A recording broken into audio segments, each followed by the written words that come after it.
Good morning, all of you. Welcome to online classes of Leal Public School. Today we will continue our chapter number 8 of EVS. Chapter name is The Unique World of Insects and Animals. So let's start. How far can different creatures see? Write your name on a paper, hang it on a wall. Now watching it continuously start walking away from the paper in the backward direction. आपको paper पर name लिखना है, okay? उसे wall पर hang करना है उस paper को, एंड अब उस पेपर को कंटिन्यूसली देखते हुए आपको बैकवर्ड डायरेक्शन में पीछे की तरफ आपको वॉक करना है. What is the distance up to which you can see clearly? And वो डिस्टेंस आपको मेजर करना है, फाइंड आउट करना है, जिससे जहां से कि आप क्लियरली उन पेपर पर लिखे हुए नेम को देख सकते हैं, रीड कर सकते हैं. Okay. The eyes of mosquitoes and flies are made in a special way. Mosquitoes and flies की जो eyes होती हैं वो special होती हैं. How? They fly immediately whenever they see any moving object. वो immediately क्या कर जाते हैं? Fly करते हैं जब भी वो किसी मूविंग ऑब्जेक्ट को देखते हैं. ओके. वो फाइंड आउट करते हैं कि उनके आसपास की जो थिंग्स हैं वो मूव कर रही हैं, मूवमेंट कर रही हैं, तो वो इमीडिएटली फ्लाई करते हैं. Their eyes are different from those of human beings and animals. और उनकी जो eyes हैं वो human beings की eyes से and animals की eyes से different होती हैं. If we want to look at the back, we have to turn our neck. अगर हम लोग बैक देखना चाहते हैं तो हमें अपनी नेक को क्या करना पड़ता है? टर्न करना पड़ता है बैक साइड में. देन हम अपने बैक में हमारे पीछे की तरफ क्या है वो देख सकते हैं. But the eyes of mosquitoes and flies are of such type that they can see in all the directions. Okay, that is why we are unable to catch them. Okay, but जो mosquitoes या flies हैं उनकी eyes इस तरह से बनी होती है कि वो all direction में, चारों direction में इजीली देख सकते हैं, एंड इसीलिए हम उनको इजीली कैच नहीं कर पाते. ओके, बिकॉज वो वहीं एक ही सिचुएशन में अपनी जो पोजीशन है उससे चारों डायरेक्शन में देख सकते हैं. तो आप किसी भी डायरेक्शन से मॉस्किटो या फ्लाइज को कैच करने जाएंगे तो वो इजीली आपको देख सकते हैं, या उन्हें फील करते हैं वो कि कोई मूविंग ऑब्जेक्ट है उनके आसपास, तो वो इमीडिएटली क्या करते हैं? फ्लाई कर जाते हैं. ओके, दैट्स व्हाई हम उन्हें कैच नहीं कर पाते. Now here is the picture of housefly, mosquito and butterfly. It's creature that can fly. ये वो animals हैं, organism हैं जो कि easily क्या करते हैं? Fly कर सकते हैं. Now a band was passing by Raju's house playing song in a loud voice. Okay, यहाँ पर band से meaning है music जो play करता है, group of musician. Okay, उसे हम band कहते हैं. सो राजू के घर के पास से एक म्यूजिशियन का ग्रुप जा रहा था, क्या करते हैं? सॉन्ग प्ले करते हुए इन लाउड वॉइस, बहुत लाउड वॉइस में, नॉइस में. The sound was so high that he put his finger in his years. और वो जो साउंड थी उस इन सॉन्ग्स की वो बहुत ज्यादा हाई थी, तेज थी. सो उसने अपने ईयर्स में अपनी फिंगर्स डाली. Muniya asked what happened. Muniya ने पूछा क्या हुआ? Raju replied there is a lot of noise. Muniya asked what is noise. तो राजू ने कहा वहां पर बहुत ज्यादा नॉइज है, शोर है. तो मुनिया ने पूछा व्हाट इज नॉइस. ये नॉइस क्या होता है, शोर क्या होता है? So Raju answered when the sound level is more than our capacity of hearing, it is known as noise. जब भी जो साउंड का लेवल है वो हमारी हियरिंग कैपेसिटी से, ह्यूमन बींग्स के जो ईयर्स हैं वो जिस कैपेसिटी की साउंड को टॉलरेट कर सकते हैं हम, ओके, जो लिमिट है हमारी नॉइज को या जो साउंड का लेवल है उसको हियर करने की, ओके, उससे ज्यादा अगर हम हाई लेवल का या हाई वॉइस का, नॉइज का अगर हम सॉन्ग या कोई वॉइस अगर हम सुनते हैं, नॉइज अगर हम सुनते हैं, तो उससे हमारे जो ईयर्स हैं वो क्या हो सकते हैं? डैमेज हो सकते हैं ना. इंटरनल पार्ट जो है वो क्या हो सकते हैं? डैमेज हो सकते हैं. ओके, सो ह्यूमन जो ईयर्स हैं वो उनकी जो कैपेसिटी है वो है 90 डेसिबल. ओके, साउंड जो है उसे हम किसमें करते हैं, किसमें काउंट करते हैं? डेसिमल में. Okay, so the commonly started range of human hearing is 20 to 2000 hertz में भी आप इसे कह सकते हैं. ओके, या फिर इसे डेसिबल में भी हम इसे काउंट कर सकते हैं. तो साउंड की जो कैपेसिटी है, हमारी जो रेंज है ऑडिबल साउंड जो ह्यूमन बीइंग सुन सकते हैं, that is 0 decibel to 120 decibel. Okay, इससे ज्यादा अगर साउंड का लेवल है तो वो हमारी हियरिंग कैपेसिटी नहीं है, तो उसे हम क्या किसमें इंक्लूड करते हैं? एज अ नॉइज, उसे हम शोर मानते हैं। Okay, now think and answer this. Eight which places have you heard a noise? कौन कौन से प्लेसेस हैं जहां पर कि आप नॉइज को सुनते हैं? So we have heard a noise in a marriage party, on the road, in factories, bus stands, as well as railway stations. Okay, ये सारे places हैं जहाँ पर हम noise को hear करते हैं. Now, what problems do we have due to noise? Noise की वजह से हमें क्या-क्या problem हो सकती है? So, noise create barrier in talking, बात करने में, बातचीत करने में नॉइज क्या है? बैरियर क्रिएट करती है, प्रॉब्लम क्रिएट करती है। And due to heavy noise we have severe headache and face many problems in hearing properly. Okay, so अगर हम बहुत ज्यादा नॉइज अगर हम सुन रहे हैं या ऐसे एरिया में है जहाँ पर कि बहुत ज्यादा नॉइज है, उससे हमें सीवियर हेडेक होने लगता है, बहुत ज्यादा तेज सर दर्द हो सकता है।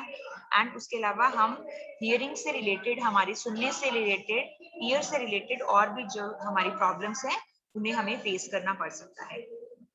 So next question is why we should not make noise? हमें noise क्यों नहीं करना चाहिए? Because noise create noise pollution, okay, which is very harmful for us. Okay, जो noise है वो noise pollution create करती है जो कि बहुत harmful है हमारे लिए. So that's why हमें noise नहीं करना चाहिए.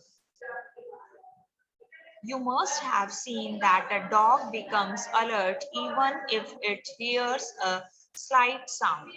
Different animals different have their own different capacity of hearing. Okay, so आपने कभी देखा होगा कि जो डॉग होता है उसकी भी हियरिंग पावर जो है वो बहुत ज्यादा क्या होती है? स्ट्रांग होती है। ओके, स्लाइटली साउंड मतलब हल्की सी, थोड़ी सी भी अगर कहीं से कोई साउंड आई है, कोई आवाज आई है, तो जो वो डॉग है वो क्या हो जाता है? अलर्ट हो जाते हैं, है ना? उनकी हियरिंग कैपेसिटी भी बहुत अच्छी होती है। सो इसी तरह डिफरेंट एनिमल्स की डिफरेंट डिफरेंट क्या है? Hearing capacity. Okay, now think and answer the following. Can you recognize the sound of footstep of any of the people you know? क्या आप आपके आसपास जो रहने वाले पीपल हैं, आप उनमें से किसी की भी फुटस्टेप की साउंड को रिकॉग्नाइज कर सकते हैं, पहचान सकते हैं? फुटस्टेप में उनके चलने की आवाज, उनके पैरों की जो आवाज है, ओके, आप उसे रिकॉग्नाइज कर सकते हैं। So we can recognise the sound of footstep of our parents, है ना? हमारे फादर के एंड मदर के जो फुटस्टेप का साउंड है वो हम रिकॉग्नाइज कर सकते हैं। Now you have seen many types of animals. Some of them are not even seen in a particular season. तो आपने बहुत तरह के एनिमल्स देखे होंगे, बट उसमें से कुछ एनिमल्स ऐसे होते हैं जो कि जिनको भी आपने एक पर्टिकुलर सीजन में हमें वो दिखाई देते हैं। Okay, make a table in your notebook and complete it by writing the names of the season in which they are seen frequently. Okay, तो आपको उन सीजन्स के नेम लिखने हैं जिसमें कि वो जो एनिमल्स हैं फ्रीक्वेंटली बार बार आपको वो क्या करते हैं? दिखाई देते हैं उस सीजन में। ओके, सो यहाँ पर फर्स्ट देखिए लिजार्ड है। लिजार्ड हमें मेनली कौन सा सीजन में दिखाई देती है? नेम बताना है आपको सीजन का। So in rainy season and summer season. Okay, now snake in summer season and rainy season. Snake भी हमें या तो समर सीजन में या फिर रेनी सीजन में हम स्नेक को देख पाते हैं। And the frog is, frog को हम कौन से सीजन में देखते हैं? इन रेनी सीजन, है ना? रेनी सीजन में हम फ्रीक्वेंटली इन एनिमल्स को देख सकते हैं। Now point for discussion is why are frogs seen frequently during the rainy season? अब हमारा क्वेश्चन है यहाँ पर कि जो फ्रॉग हैं उन्हें हम फ्रीक्वेंटली या बार बार हम रेनी सीजन में हमें फ्रॉग क्यों दिखाई देते हैं? Because rainy season is the breeding period of frogs, hence they are frequently seen in this season. Okay, उनका ब्रीडिंग सीजन में वो इसमें अपना जो रिप्रोडक्शन सिस्टम है वो करते हैं, इस वक्त इस टाइम में वो रिप्रोडक्शन करते हैं। ओके, इसलिए मेल जो एंड जो फीमेल है उनका ब्रीडिंग पीरियड होता है ये। सो दैट्स व्हाई जो रेनी सीजन है उसमें हमें फ्रीक्वेंटली फ्रॉग सीन होते हैं। Okay, now why mosquitoes are seen rarely in excessive winter? जो मॉस्किटोज हैं वो हमें बहुत ही कम दिखाई देते हैं, seen rarely in excessive winter. जब बहुत ज्यादा ठंड होती है उस वक्त हमें जो मॉस्किटोज हैं वो दिखाई नहीं देते। Why? Because as mosquito maintain hibernation in winter, so they are rarely seen in this season. Okay, winter में वो कहाँ क्या करते हैं? हाइबरनेशन मेंटेन करते हैं। ओके, मींस लॉन्ग स्लीप पे चले जाते हैं, उस वक्त तो स्लीप करते हैं। Okay, so that's why hibernation करते हैं वो, so that's why winter season में हमें मॉस्किटो सीन नहीं होते, बहुत ही रेयरली सीन होते हैं। Now, Munya, brother Raju, can I also live in water like a fish and can I fly like a bird? क्या हम एक फिश की तरह पानी में रह सकते हैं या हम एक बर्ड की तरह बर्ड की तरह फ्लाई कर सकते हैं? So Raju said all the animals have their own specific characteristic. Okay, सारे जो भी animals हैं उनकी अपनी कुछ special qualities होती हैं, characteristics होते हैं. So human beings, birds, insects, etc. are all different from each other. So इसीलिए human beings, birds, insects ये सब क्या है? एक दूसरे से different है, अलग है. We are terrestrial organisms and we cannot live in water.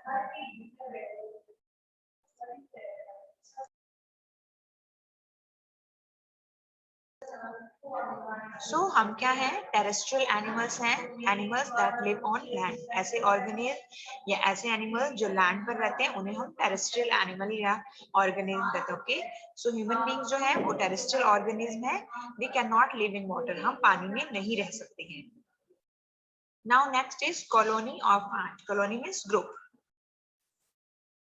In Munia's house, in a corner, a hole of ants was there. Muniya के घर पे एक कॉर्नर में क्या है? ants का होम है या होल है, वहां पर प्रेजेंट है.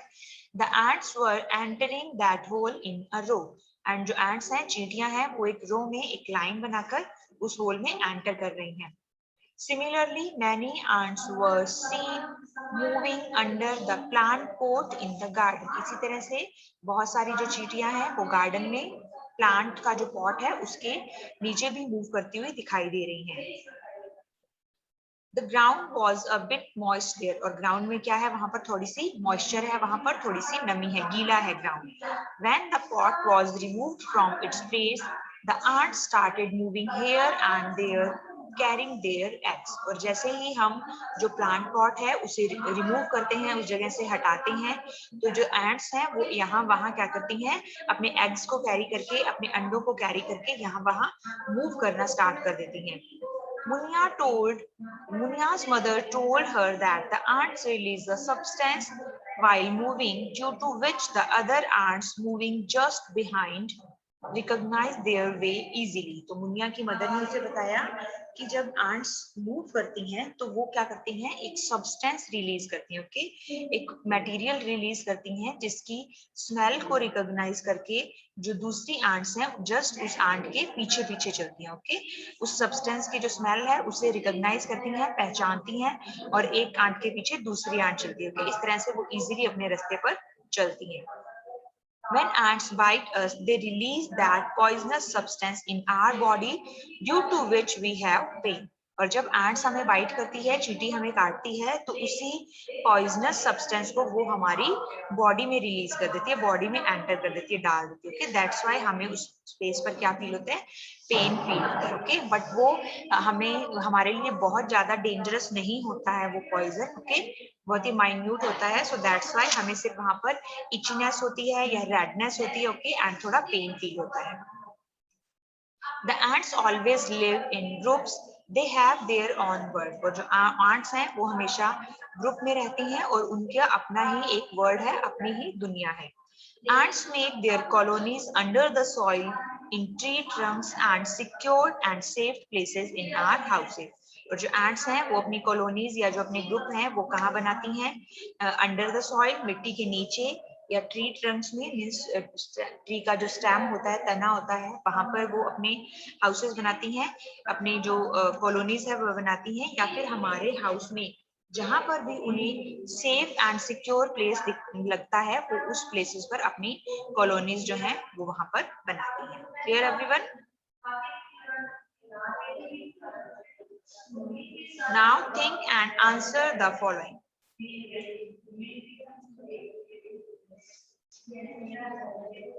Why do ants always move in a row? और जो ants हैं वो always एक रो में क्यों move करती हैं? So already हम discuss कर चुके हैं that the ants release a substance while moving, due to which the other ants follow, recognize their way easily. Clear?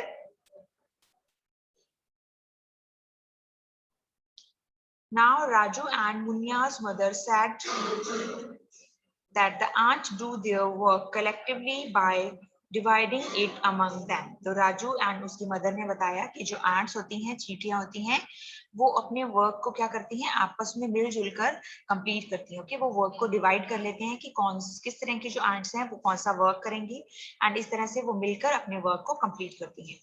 You should also work collectively by dividing it. तो आप भी सब मिलकर काम को, वर्क को डिवाइड करके मिलकर उसे कंप्लीट कर सकती हैं. Based on their responsibilities, ants are known as the queen ant, the worker ants and the soldier ants. Okay, तो उनकी रिस्पॉन्सिबिलिटी के बेसिस पर मीन्स उन्हें बेस्ड ऑन देयर वर्क, उन्हें किस तरह का वर्क प्रोवाइड करवाया गया, कौन सा वर्क वो करती हैं, उसके बेसिस पर ants को 3 टाइप्स की एंट डिवाइड की गई. Okay, first one is queen ant जो कि एक ही होती है. Okay, then worker ants and soldier ants, ये बहुत सारी हो सकती हैं. Salt and salt water is sprayed in order to get protection from the ants. Okay, and अगर आप अपने हाउस को ant से प्रोटेक्ट करना चाहते हैं या किसी अदर थिंग है जिससे कि हम ant से प्रोटेक्ट करना चाहते हैं, तो हमें वहां पर या तो सॉल्ट को स्प्रिंकल करना चाहिए या फिर सॉल्ट वाटर वहां पर स्प्रे कर देना चाहिए, सॉल्टी जो वाटर होता है. ओके, तो इससे हम चींटियों से प्रोटेक्शन गेट कर सकते हैं.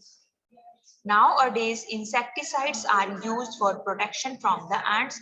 However, this is harmful for us also. आजकल बहुत तरह के मार्केट में इंसेक्टिसाइड अवेलेबल हैं जिससे कि हम एंट से प्रोटेक्शन कर सकते हैं, बट ये इंसेक्टिसाइड हमारे लिए भी हार्मफुल है ना. बाय मिस्टेक अगर उसे ह्यूमन बीइंग ईट कर लेते हैं ना, तो वो ह्यूमन बीइंग्स के लिए भी क्या है, harmful. Now see in the table work done by ant and कौन सी ant के थ्रू जो वर्क डन किया जाता है and name of the basis of their work, और उनके वर्क के बेसिस पर उन ant के क्या नेम है. So first one is laying egg. ऐसी ants जो कि एग ले करती हैं that are queen ant, उन्हें रानी चींटी कहा जाता है, queen ant. Now taking care of the eggs, and जो उन eggs की टेक केयर करती हैं that are worker ants, उन्हें worker ant कहा जाता है. And third is to safeguard the egg and their home, और ऐसी चींटियां जो कि उनके एग्स को और उनके होम को सेव करती हैं, गार्ड करती हैं, उनकी रक्षा करती हैं, उन्हें हम कहते हैं soldier. Clear? Now, at which places in your surrounding area there are more number of colonies of ant? आपके आसपास के एरिया में ऐसे कौन से प्लेसेस हैं जहां पर की नंबर ऑफ जो कॉलोनीज है, कॉलोनीज ऑफ ant है, वो क्या है, ज्यादा है. So in a corner of home, plant pot in the garden, ground, tree trunk and in the park, ये सारे प्लेसेस पर जो चींटियों के कॉलोनीज हैं वो हमें ज्यादा मिलती हैं. Now which measures do we take to protect food from ants? Okay, हमें कौन कौन से precautions लेनी चाहिए अपने ants से हमारे food को प्रोटेक्ट करने के लिए. Okay, so salt, we can sprinkle or spray salt or salty water in order to get protection from the ants, and we can also use insecticide for protection from ants. Okay. Now, Bunya told her mother that a grandma living in their neighborhood scattered roasted wheat flour, आटे का Kasar in the homes of the ants. तो मुनिया ने अपनी mother को बोला कि उनके neighbourhood में, पड़ोस में रहने वाली जो ग्रैंडमा है, दादी है, वो व्हीट फ्लावर या जो आटा है, वो रोस्टेड आटा, भुना हुआ जो व्हीट फ्लावर है, आटा है, वो आंट्स के होम पर क्या कर रही थी, स्प्रिंकल कर रही थी, जहां पर आंट की कॉलोनीज या उनके होम है. Why does she do so? वो ऐसा क्यों कर रही थी? So mother told her that many people mix ghee, sugar and wheat flour and scatter it on the home of ants. They believe that we should arrange food for the creature also. तो बहुत सारे लोग घी, sugar and wheat flour को mix करते हैं, okay, and उन्हें ants के home पर स्कैटर करते हैं, एंड वो क्या बिलीव करते हैं, क्या मानते हैं कि वो उन क्रिएचर्स के लिए, मींस एंट्स के लिए क्या कर रहे हैं, फूड का अरेंजमेंट कर रहे हैं. है ना। जितने भी क्रिएचर्स हैं, लिविंग बीइंग्स हैं यहाँ पे, लिविंग थिंग्स जो हैं उनको गॉड ने भेजा है यहाँ पे, है ना, अर्थ पे। तो उनके लिए जो फूड का अरेंजमेंट है वो भी कहीं ना कहीं से होता है। सो जैसे हम लोगों का जो फूड है हम कहाँ से गेट करते हैं, ह्यूमन बीइंग्स कहाँ से अपना फूड गेट करते हैं, प्लांट से, है ना, फ्रूट्स एंड वेजिटेबल्स है। So same like this ant के लिए भी फूड का अरेंजमेंट होता है कहीं से। तो कुछ ह्यूमन बीइंग जो है वो इस तरह आटा, घी एंड शक्कर को मिक्स करके एंट के होम पर वहां पर स्प्रिंकल करते हैं, उन्हें फूड प्रोवाइड करवाते हैं। Clear? Now people give ghee, sugar and wheat flour to the ants, colonies of ants. Similarly, which are the other creature for whom you have seen people arranging food? तो ants की तरह और कौन से creature हैं जिनके लिए people जो है फूड प्रोवाइड करवाते हैं या फूड का अरेंजमेंट करते हैं? Okay, so people give food to cow, dog, fish, birds etcetera, है ना। लोग काउ के लिए, डॉग के लिए, फिश के लिए एंड बर्ड्स के लिए भी क्या करते हैं, फूड का अरेंजमेंट करते हैं। Okay. Now what we learn in this chapter? We learn that the capacity of animals to smell, see, hear, etc. are different. Okay. जितने भी animals हैं, insects हैं, living organism हैं, उनकी smell करने की, see करने की and hear करने की जो capacities हैं, qualities हैं, वो different होती हैं। Bats fly in the dark with the help of resonance और echo. Echo means गूंज. Okay. आवाज गूंजती है। कब गूंजती है आवाज? जब sound वापस रिफ्लेक्ट होकर आती है। ओके, तो बैट अंधेरे में, डार्क में उसी रेजोनेंस, ये जो इको है उसी के वजह से इजीली फ्लाई कर पाती है। वी शुड वर्क टुगेदर, हमें मिलजुल कर काम करना चाहिए। And we should arrange food for the animal also, और हमें एनिमल्स के लिए भी फूड का अरेंजमेंट करना चाहिए। Okay, now make a table in your notebook and write the characteristic of the following animals. Okay, name of the organism, यहाँ पर कुछ organism के, insect के, animals के, birds के name लिखे गए हैं। way of obtaining food, वो अपना food कैसे obtain करते हैं, and उनका जो walk करने का तरीका है, वो walk करते हैं, swim करते हैं या fly करते हैं, वो आपको बताना है। तो first one is bird.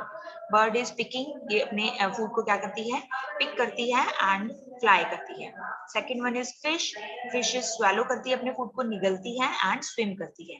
Now third one is peacock. Peacock is also picking food grains, okay, and it's fly. Fourth one is lizard. Lizard is swallow its food and it's walk. Now next one is butterfly. Butterfly is sucking, okay, flower का जो nectar है उसे suck करती है, okay, and butterfly भी क्या करती है, fly करती है। Then mosquito is also bite, okay, ये भी क्या करता है, ह्यूमन बींग्स का जो ब्लड है उसे भी क्या करता है, सक करता है, ओके, ह्यूमन बींग्स को बाइट करता है, ओके, एंड ये क्या करता है, फ्लाई करता है। And the last one is dog. Dog भी बाइट करता है फूड को and walk. Clear? So here is our chapter number 8 is completed. I hope you all understood about this chapter. So if you have any doubt, you can ask me. Thank you so much.